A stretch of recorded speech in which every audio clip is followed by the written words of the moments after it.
My sister broke into our home and stole my 9-year-old daughter's $45,000 violin, the one her late grandfather left her, the one she practiced with every single morning before school, and pawned it for a vacation to Hawaii with her boyfriend. When my father found out what she had done, he didn't scream. He didn't cry. He just smiled in a way I had never seen him smile before, slow and quiet, like he had been waiting for exactly this moment. He said, "That violin was." And my sister's face went pale. Not pink. Not flushed. Pale, like someone had drained the blood from her cheeks in a single pull, and I watched her mouth open and close without a single word coming out. That moment, my father's voice, my sister's face, the way the room went absolutely still, was the result of something none of us had planned. But there are things you discover about your family in a crisis that you never learn any other way. Things about who they really are. Things about what they actually believe. And sometimes, just sometimes, the worst thing a person can do to you ends up being the exact mechanism that reveals exactly how wrong they were about you the entire time. Let me take you back to the beginning, because none of this makes sense without context, and context here is everything. To understand the morning my father smiled and my sister went pale, you need to understand the kind of family I grew up in. We were not poor, but we were not wealthy either. My father, Raymond, spent 31 years as a structural engineer at a mid-sized firm in Cincinnati, Ohio, and my mother, Diane, worked part-time as a dental hygienist until her knees gave out around 2014. We lived in a 4-bedroom colonial on Ashford Drive that my parents bought in 1989 for $112,000. By the time I was in high school, it had gone up in value, but we never felt rich. We felt stable, which is different. My sister, Vanessa, is 4 years older than me. She married her college boyfriend, Derek, in 2009, and they moved 40 minutes north of my parents, into a house that was nicer than anything they could realistically afford on Derek's regional sales manager salary and Vanessa's sporadic freelance graphic design work. They stretched. They always stretched. And they were always the first ones to make sure everyone around them knew how hard they were working, how much everything cost, how little appreciation they received. I, on the other hand, had spent most of my adult life being quietly underestimated. I was the younger one. The one who had taken longer to finish college because I switched majors twice. The one who had gotten divorced at 32 from a man none of my family particularly liked, which somehow became my fault. The one who had a daughter, Lily, and was raising her largely on my own while working a job that my family described to their friends as something in finance, which made it sound more impressive than they believed it actually was. My actual title, from January 2019 onward, was Senior Portfolio Analyst at Hargrove Capital Management, a private wealth firm based in downtown Cincinnati. My starting salary there was $83,000. By 2021, with performance bonuses, I was clearing $114,000 annually.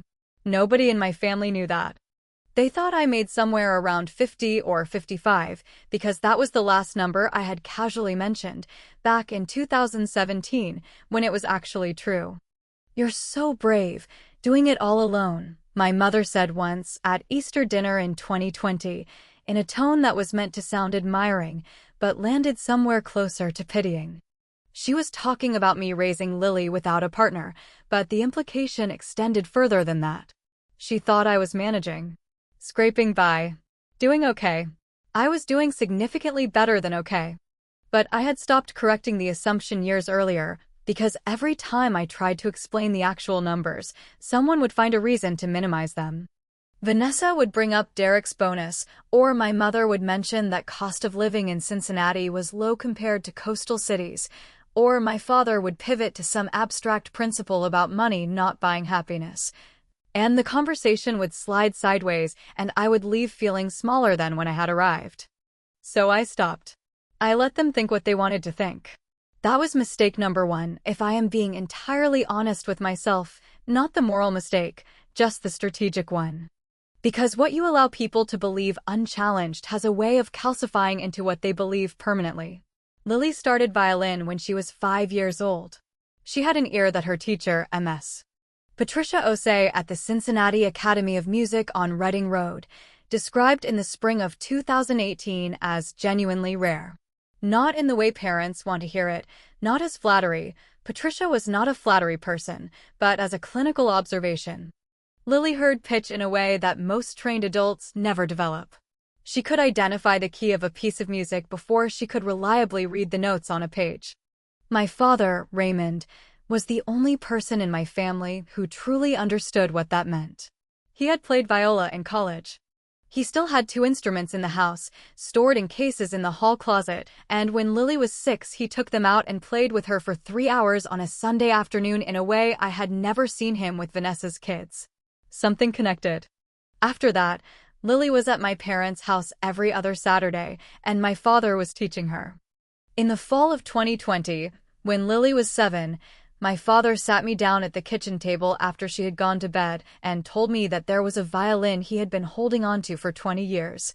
A 1962 Carlo Giuseppe odd one that a colleague of his had left him in his estate. He had never sold it. He had kept it because he had not known what else to do with it, and because it was too good to let go of lightly. He told me he wanted Lily to have it when she was ready. He told me it had been appraised in 2018 at $45,000. I sat very still for several seconds. "Dad," I said, she's 7. "She'll be ready before you think," he said. "And when she is, I want her to have the right instrument. Not something good enough. The right one." He gave it to her formally on her 9th birthday, in November of 2022. There was a card and a ceremony of sorts, the way my father did things, deliberate, unhurried, with weight. Lily held the case before she opened it, sensing that something serious was happening. When she finally lifted the instrument out and tucked it under her chin, she played 3 notes, and my father's eyes went bright in a way I had not seen in years. 3 weeks later, on a Thursday in December, while Lily and I were at her school's winter concert, Vanessa broke into my house. I need to be clear about the word "broke into," because Vanessa will tell anyone who will listen that she had a key, which she did not. She had returned a key to my front door in March of 2022 when I changed my locks after a different, unrelated incident involving Derek borrowing my car without asking and returning it with a cracked bumper. She did not have a key in December 2022. What she had was knowledge of the loose window latch on my back porch, which she had used before, in 2019, to let herself in when I had forgotten to leave a key for her to water my plants. She used it again. She went into my bedroom, found the violin case on the high shelf in my closet where I had put it because Lily was not yet supposed to have unrestricted access, and she took it. I did not know it was gone until Saturday morning when Lily asked if she could practice. I remember the exact quality of the light in the kitchen. Winter morning light in Cincinnati, flat and gray, coming through the window over the sink. Lily was still in her pajamas, the ones with the small foxes on them. She had eaten half a bowl of cereal and abandoned it, the way she always did when she was excited about something else. "Mom," she said, "can I get my violin?" I told her of course. I heard her go upstairs. I heard her open the closet door. I heard the long, specific silence that comes when a child looks for something and finds the space where it should be, and then I heard her come back down the stairs. "Mom, it's not there." I went up and looked. I searched the whole room in the careful, methodical way you search when you are trying not to panic, checking behind things, inside things, under things, the way your brain insists that the object must simply be misplaced. It was not misplaced. It was gone. I called Vanessa at 9:14 in the morning. She did not answer. She did not answer at 9:17. At 9:22, I sent a text that said, "Vanessa, please call me immediately. Something serious has happened." At 9:41, she called back, and I could hear wind in the background and the sound of somewhere outdoor, somewhere warm. "What's wrong?" she said, and her voice was the specific register of someone performing concern. "Where are you?" I asked. "Hawaii," she said. "Derek surprised me. We flew out Wednesday night. Is everything okay?" And in that moment, the specific architecture of what had happened assembled itself in my mind with a cold, mechanical clarity that I have never quite been able to describe to anyone who asks. I did not yell. I asked her, very quietly, if she had come into my house. There was a pause. For seconds, maybe 5. I don't know what you're talking about, she said. Vanessa, did you take Lily's violin? Another pause. I needed to cover the trip. We didn't have the money and Derek had already told his parents we were going and I couldn't. I just couldn't face telling them it fell through again. I thought you could just report it to insurance and… I hung up. I sat down on the floor of my bedroom with my back against the bed. I sat there for 11 minutes. Then I picked up my phone and called my father. I did not call the police immediately, and I want to explain why. I called my father first because of the violin's provenance, because a Carlo Giuseppe Oddone is not a generic instrument, because it had paperwork, an appraisal certificate registered with the American Federation of Violin and Bow Makers, and because my father had originally documented its transfer to Lily with a notarized letter of gift that I had filed with my attorney, Sandra Park at Park and Holloway on Madison Road, when he gave it to her in November. This was not something I had done casually. Sandra had recommended it when I told her the value, and I had listened, because Sandra was exactly the kind of attorney who thought 3 steps ahead about exactly these kinds of situations. My father answered on the second ring. I told him what had happened. He was quiet for a long time, not a shocked quiet, but the quiet of someone organizing. Then he said, "Come over. Bring Lily. Leave the police call to me." I did not understand what he meant. But I went. My father had built something over 31 years of careful work that my family had never fully reckoned with. The house on Ashford Drive was paid off. There was a brokerage account at Fidelity. There was a trust he had established in 2018, quietly, with an estate attorney named Gerald Marsh, that contained assets none of us had ever been given an itemized account of. Raymond was not a man who made announcements. He made decisions, and then he lived by them. What I did not know, sitting in his kitchen that Saturday morning in December with Lily drawing at the table and my mother hovering nervously near the coffee maker, was that my father had also spent the 3 weeks since giving Lily the violin making his own phone calls. He had spoken to Gerald Marsh. He had made certain adjustments to documents that had existed since 2018. He had not told me, because he had not decided yet whether the adjustments would be necessary. After Vanessa called him on Tuesday, 3 days after my Saturday call to him, when she landed back from Hawaii and presumably decided to get ahead of the situation, he decided. She called to tell me she had made a mistake, my father told me on Wednesday evening, sitting at the kitchen table with his hands flat on the surface in the way he sat when he was being precise. She said the violin was at a pawn shop. She said she could get it back. She wanted me to give her the money to redeem it. My mother, standing near the doorway, said, "Raymond, she's our daughter. She broke into her sister's house," my father said, in a tone that closed the subject. "She stole a gift I gave to my granddaughter. An instrument I held for 20 years. He paused. "And she asked me to pay to fix it." He looked at me. I told her I would call her back. Instead, he called Gerald Marsh. And then he called me and told me to come over on Friday evening and to bring Sandra Park if she was available. Sandra was available. We sat in my parents' living room on Friday, December 16th at 6:15 in the evening.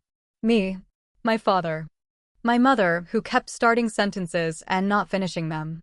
Sandra, who had her leather portfolio and the particular stillness of someone who has seen these situations before. And Vanessa, who arrived at 6:22 in a coat that was slightly too light for the weather, with dark circles under her eyes and the look of someone who had spent the week rehearsing something. She sat across from me. She did not look at me directly when she came in, which told me everything about the week she had had. "Before we start," Vanessa said, and she had apparently decided that opening with an apology was her strategy, "I want to say that I know I made an enormous mistake. I was under enormous financial pressure, and I made a terrible decision, and I am deeply, deeply sorry, especially to Lily." "The violin has been recovered," Sandra said, which was not what Vanessa was expecting to hear. Vanessa blinked. "What?" "The pawnshop is on Hamilton Avenue. Riverside Exchange. Your father and I went there Tuesday afternoon," Sandra said. "The instrument was still there. The pawnbroker accepted an offer of $3,000. $200 for the ticket, and the violin is currently secured at my office pending resolution of this matter. I watched Vanessa's mouth open. I watched her look at my father. My father was sitting in his armchair with his hands on the armrests, and he was looking at her with an expression I had never seen on him before, something entirely without warmth. The ticket is evidence, Sandra continued, setting a folder on the coffee table. The pawnbroker's security footage is also being preserved. We have the timestamp from Tuesday, December 13th, at approximately 11 a.m., when the instrument was brought in. That is the same Tuesday that you told your father you would be returning from Hawaii. She paused. You went directly from the airport to Riverside Exchange. Vanessa's hands moved to her lap.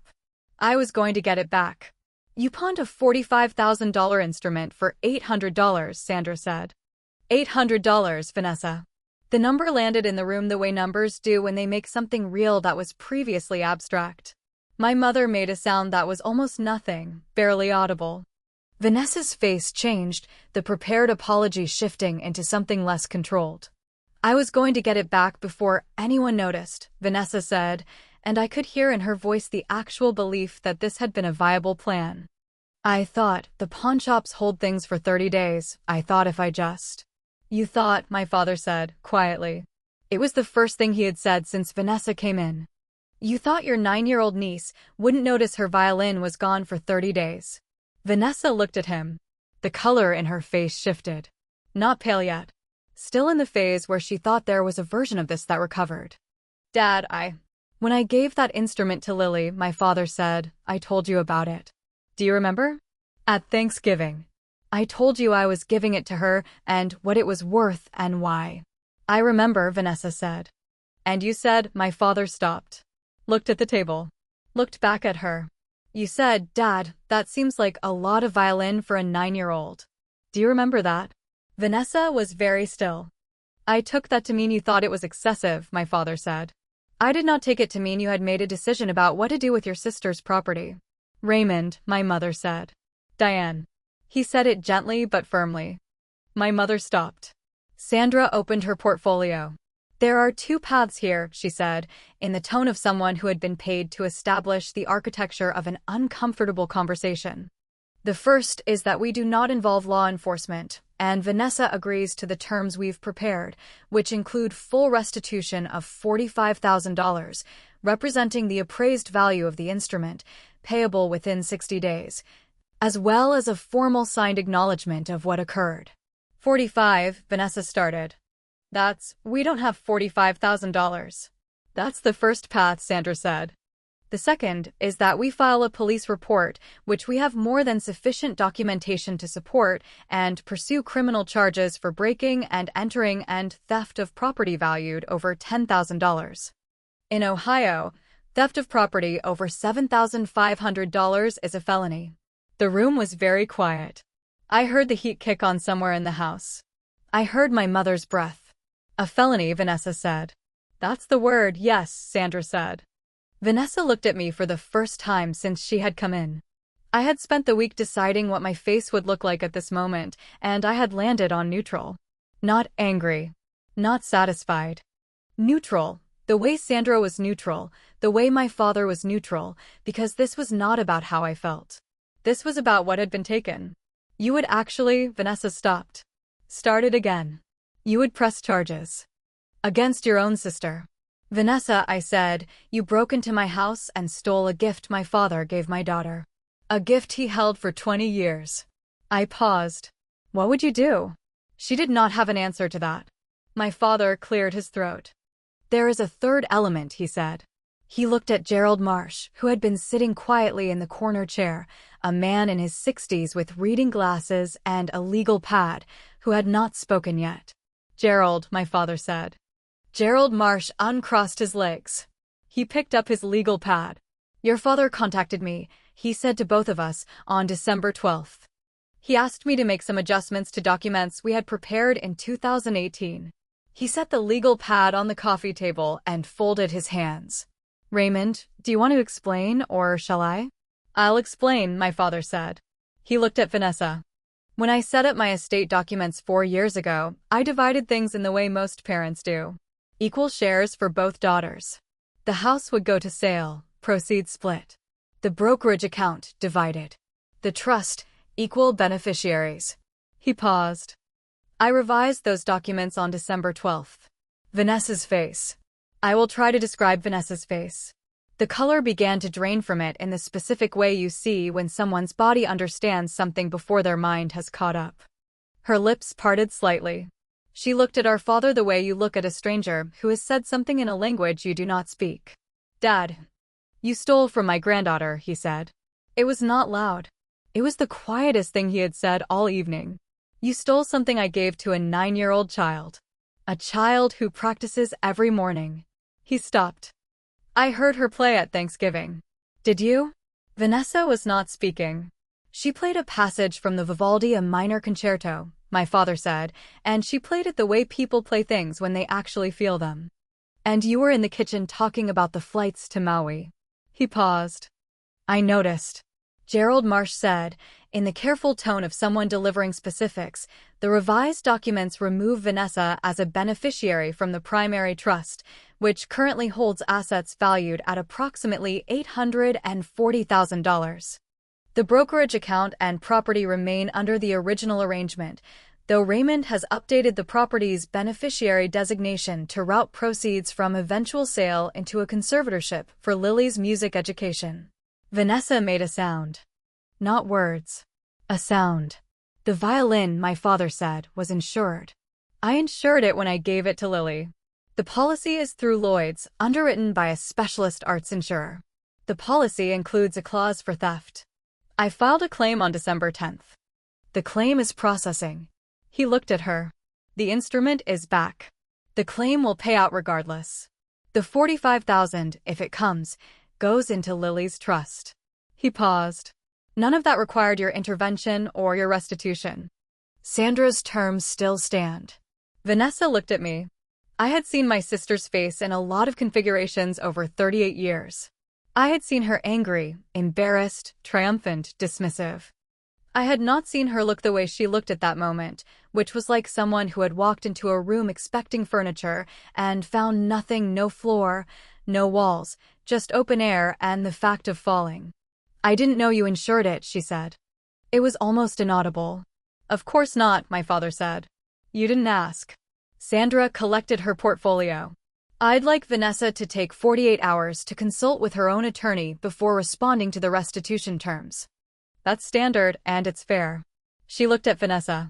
I'd suggest using that time to have someone independent review your options. Vanessa nodded. She could not seem to locate more words. My mother walked her to the door. I heard them murmur in the hallway, my mother's voice low and careful, Vanessa's voice fraying at the edges. The front door opened and closed. My mother came back into the living room and sat down on the couch and held her hands in her lap for a moment. She didn't know about the insurance, my mother said. No, my father agreed. She didn't know about the trust revision. No.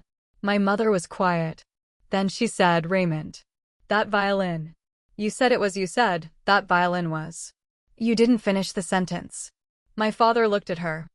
I know. What were you going to say? He was quiet for several seconds, the way he was quiet when he was selecting exactly the right words from a larger inventory of them. I was going to say, he said, that violin was the single most valuable object I have ever placed in a person's hands. Not because of the money. He paused. Because of what I heard when she played it. He looked toward the door. And your other daughter put it in a pawn shop for $800. Nobody said anything for a long time after that. Vanessa did not fight the terms. Her attorney, a general practice lawyer in the suburb where she lived, reviewed Sandra's documents and advised her to accept the restitution agreement and the acknowledgement. She signed them on December 22nd, 4 days before Christmas. The $45,000 was to be paid in 3 installments over 18 months, which required Derek and Vanessa to take a second mortgage on their house, which they had already overextended. The signed acknowledgement sat in Sandra's file, notarized, alongside the pawnshop receipt, the security footage documentation, and the insurance correspondence. The Lloyd's claim paid out in February. Lily had the violin back by December 17th, the same day I brought it home from Sandra's office in the original case, with the rosin and the spare strings and the small cloth my father had included, monogrammed with Lily's initials. She held the case for a moment at the kitchen table, the way she had held it in November at my parents' house. Then she opened it. She checked it over the way Patricia Osei had taught her to check an instrument, the bridge, the strings, the scroll, the tailpiece. She tucked it under her chin and played a long, slow open D. She nodded once, like a professional. Vanessa and Derek are still in their house, but the second mortgage changed things in ways that ripple. They canceled 2 vacations in 2023. They sold Derek's truck. Vanessa told my mother in March that the graphic design work had picked up, which could mean many things or nothing. I do not track her life the way I once did. I no longer attend family dinners where she is present. My father has not asked me to reconsider that. Lily turned 10 in November 2023. She performed at a youth recital at Memorial Hall in Cincinnati, second chair in a program of young string players. And she played the second movement of the Handel Violin Sonata in D major with the kind of steadiness that Patricia told me afterward she does not see in students until they are at least 13. My father was in the third row. He did not applaud between movements. He waited until the end, and then he stood up, which he does not do casually, and Lily saw him from the stage, and her face did the thing that 9- and 10-year-olds' faces do when a person they love sees exactly who they are. That was 4 months ago. Things have been quiet in the specific way that quiet follows something that cannot be undone. Then last week, Sandra called me. Vanessa's attorney reached out, she said. They're contesting the restitution schedule. Derek lost his regional manager position in January. They're claiming financial hardship and requesting the final payment be restructured. She paused. There's also something else. They're suggesting the original gift of the violin was made under conditions that were, their word is, unduly influenced. They're implying your father was not fully in command of his faculties when he revised the trust documents in December. I sat with that for a moment. Sandra, I said. Do you remember when I came in November 2022 to file the notarized letter of gift for the violin? Of course. Did I bring anything else that day? Something my father had asked me to hold on to. A pause. You brought a sealed envelope. You said it was to be opened only under specific circumstances. I think I said slowly that this might be one of those circumstances. I went to my safe. Behind the insurance documents, behind Lily's birth certificate, behind the copy of the trust letter Gerald Marsh had sent me in January, there was a sealed envelope with my name on it in my father's handwriting, dated November 8, 2022, the day after Lily's birthday. I had not opened it. He had told me not to until I needed to. I set it on the kitchen table. I looked at it for a while. I think I'm about to need to. So, what do you think? Did my father go too far with the trust, or did Vanessa's choice make it inevitable? Drop a comment below and subscribe if you want to know what's in that envelope.